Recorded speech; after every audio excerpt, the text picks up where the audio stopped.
On the 13th of May 2026, the MOBILISE pitching competition took place in Tunis, marking an important moment for the second cohort of MOBILISE participants.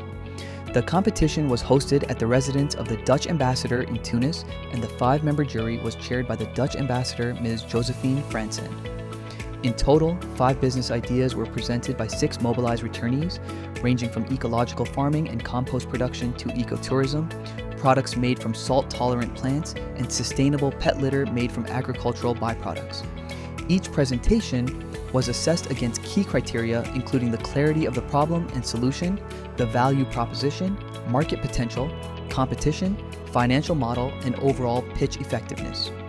3 projects were awarded seed funding. First prize went to EcoPaw, recognized for its innovative technical product and strong market analysis. Second prize went to Halogen Company, highlighted as the most innovative project. Third prize went to La Ferme Écologique et Zahra, a solid business project that is already up and running. The event was a positive step in supporting young entrepreneurs to develop their ideas and move closer to launching their businesses.